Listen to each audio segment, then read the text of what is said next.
This might be the wildest NBA leak we've seen in years.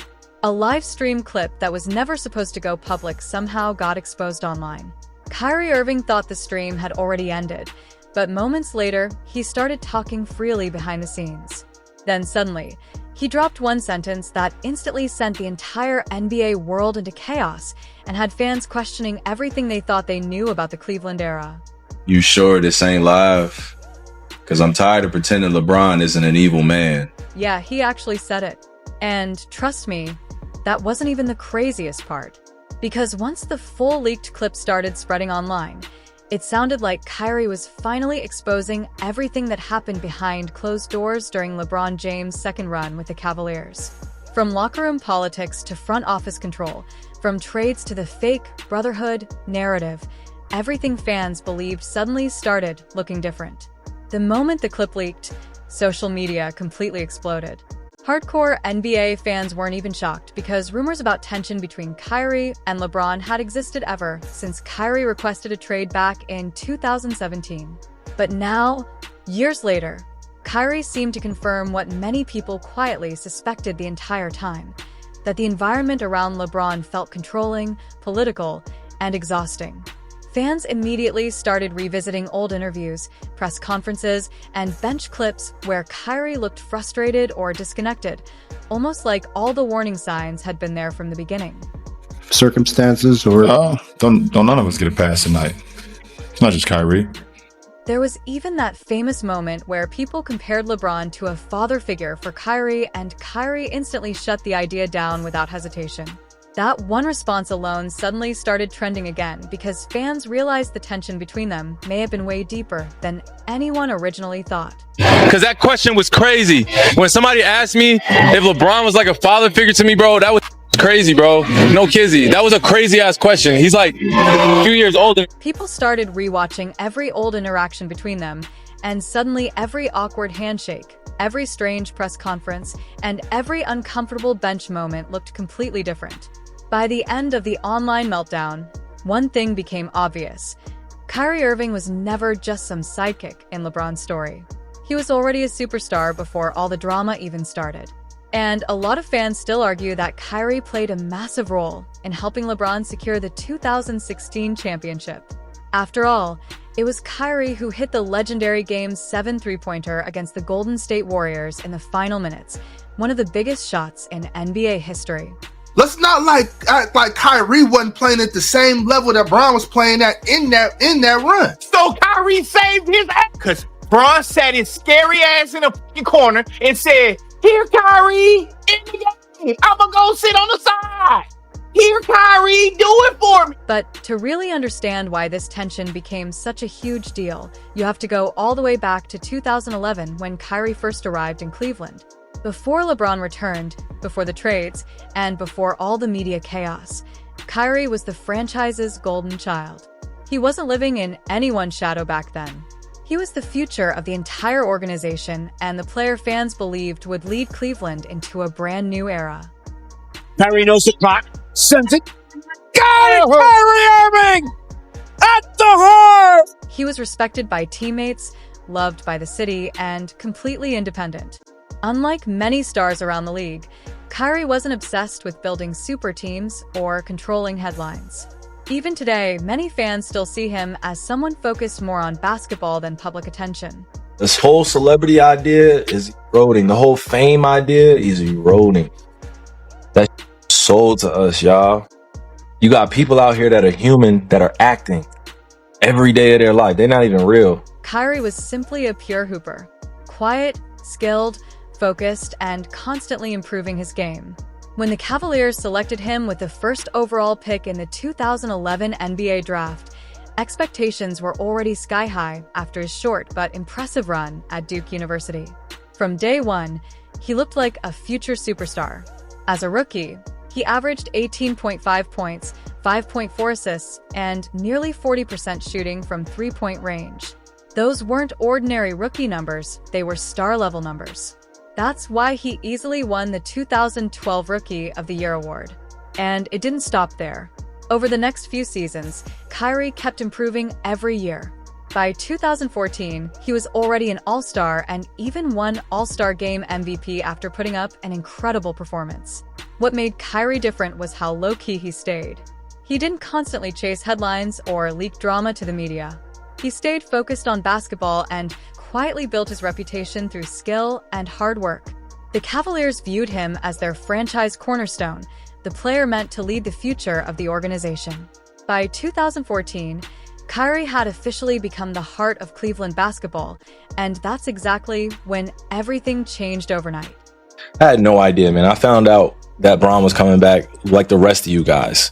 Rest of you guys in the world. I had no inclination. I had no time to prepare. It's not that it was on my bingo card like, hey, I'm going to spend my career playing with Bron. Like, I had no idea, guys. Just when Kyrie had finally established himself as the face of the franchise, 2014 happened. Out of nowhere, LeBron James announced he was returning to Cleveland after spending 4 years in Miami building the Big Three. The second that decision became official, the entire power structure inside the organization changed instantly. Reports claimed Kyrie found out the same way everybody else did through the media and online headlines. Suddenly, the team he spent years building around himself no longer belonged to him. Overnight, he went from franchise centerpiece to second option. The front office, coaching decisions, media narratives, and even the spotlight itself started revolving around LeBron again. Cleveland no longer felt like Kyrie's team, it became LeBron's world the moment he walked back through the door. Every time you play with Bron, it's going to be a lot of media attention. It's going to be a lot of back and forth of narratives. It's going to be about a lot of spun narratives. It's going to be a lot of politics. The Cavaliers stopped feeling like a normal basketball team and started feeling more like a giant LeBron production. Every camera, every headline, and every conversation revolved around him. Kyrie was still elite and still carrying his responsibilities on the floor, but now there was an entirely different atmosphere surrounding the organization. Hollywood celebrities, media insiders, and powerful connections suddenly became part of the environment. Kyrie reportedly never felt comfortable with that lifestyle. To him, the entire atmosphere looked overly manufactured, image-driven, and fake. Fans later dug up old photos, celebrity party clips, and stories involving major Hollywood names connected to LeBron's circle. And once people started connecting those dots, social media became even more convinced that Kyrie had sensed something strange long before the public ever did.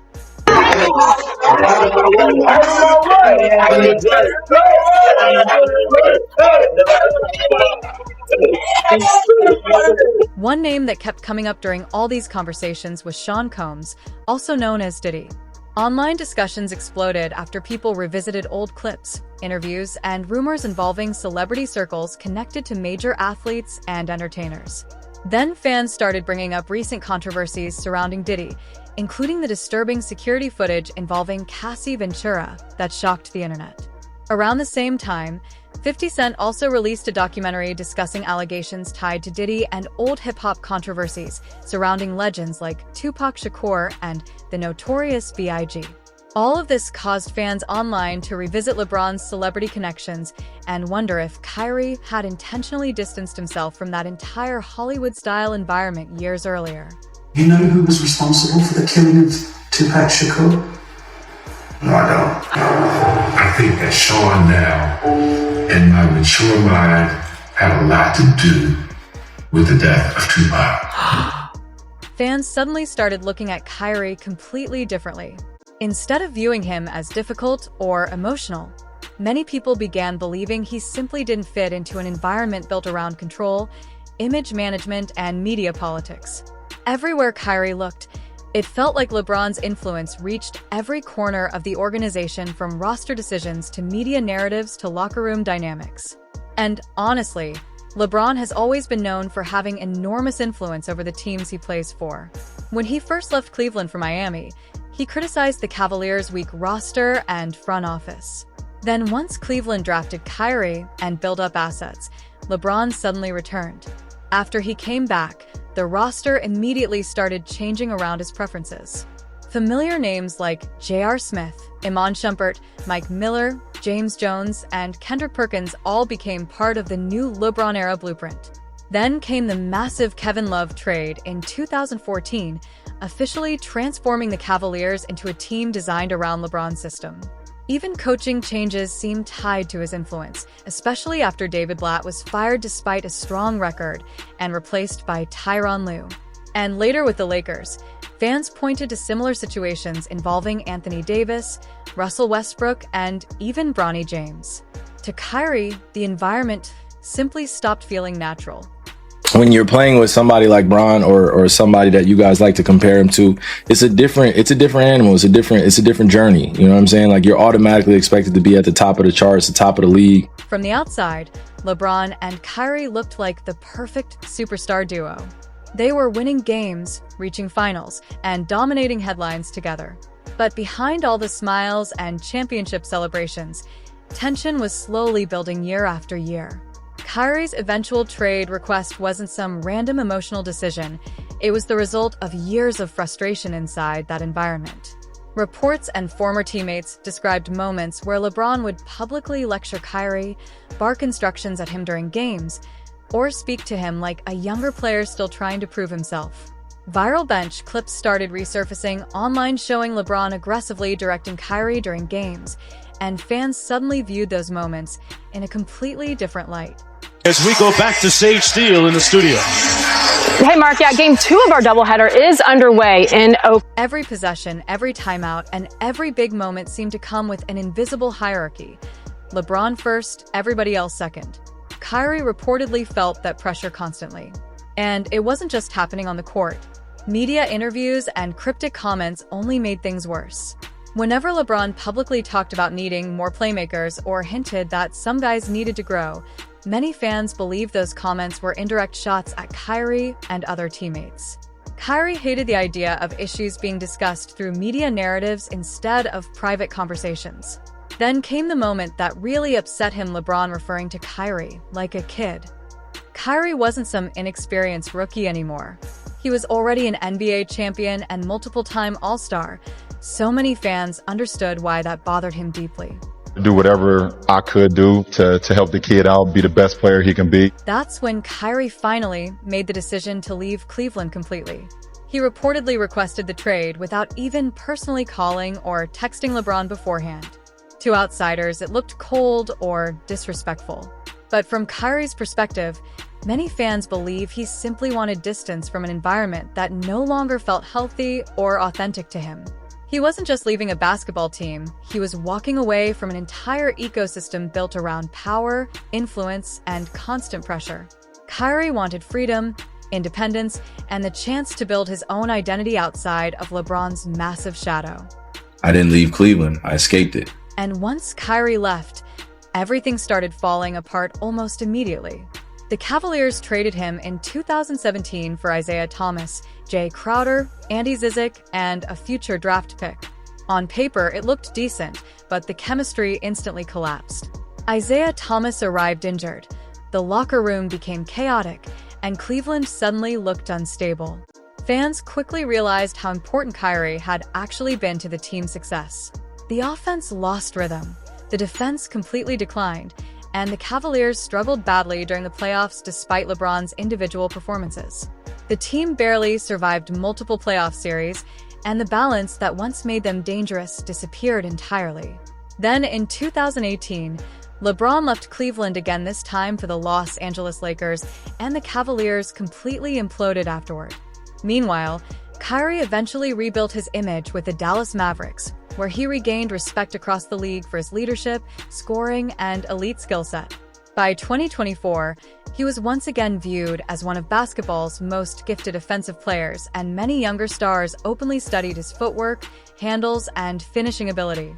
Even after suffering a devastating ACL injury in 2025, fans still saw Kyrie's career as a redemption story, a superstar who walked away from a toxic situation, rebuilt himself on his own terms, and proved he never needed to live under someone else's shadow to succeed.